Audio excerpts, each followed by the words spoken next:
Marhaban ahlal kamali, marhaban ahlan nawadi. Ada ulama juga, dia punya nama Ibnul Mayyit. Kalau tadi Ibnul Attar, anak minyak wangi. Ada yang ulama namanya Ibnul Mayyit, anaknya mayat. Dia punya nama anaknya mayat. Dan ada di kitab-kitab Qala Ibnul Mayyit, Qala Ibnul Mayyit. Pertama waktu saya baca itu kitab Qala Ibnul Mayyit, heran juga. Berkata anaknya mayat.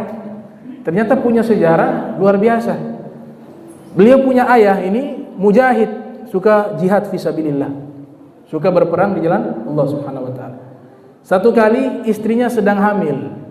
Ini contoh kasus daripada hadis Nabi, man taraka syai'an a'tallahu khairan minhu. Siapa orang meninggalkan sesuatu karena Allah, Allah akan kasih lebih baik daripada itu. Sebelum dia berangkat jihad, dia usap perut istrinya yang sedang hamil. Dia katakan, "Ya Allah, inni istauda'tuka ma fi batniha." Ya Allah, saya titipkan kepadamu janin yang ada di perutnya. Dikatakan begitu sebelum berangkat jihad fisabilillah. Diusap itu perut. Selesai diusap dia berangkat jihad. Waktu berjalan jihad berbulan-bulan. Pada akhirnya dia kembali, selesai jihad kembali ke rumahnya. Ternyata sampai di rumahnya ada orang berkumpul. Dia tanya kepada orang tua, "Ada apa nih?" Mereka katakan, "Istrimu sudah meninggal dunia."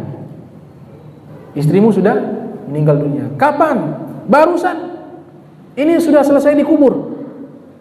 Pas dia pulang itu istri dikuburkan. Kata beliau dengan penuh keyakinan, "Saya punya anak bagaimana?"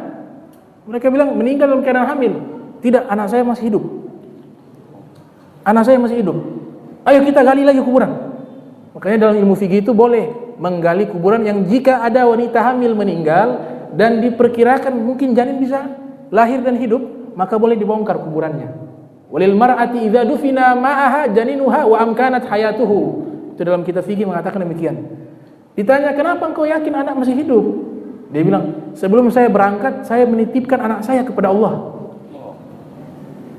Dan saya punya keyakinan jika kita menitipkan sesuatu kepada Allah, tidak mungkin Allah sia-siakan titipan tersebut. Maka saya berkeyakinan anak saya masih hidup. Ayo kita ke sana, kuburan, kita bongkar itu kuburan."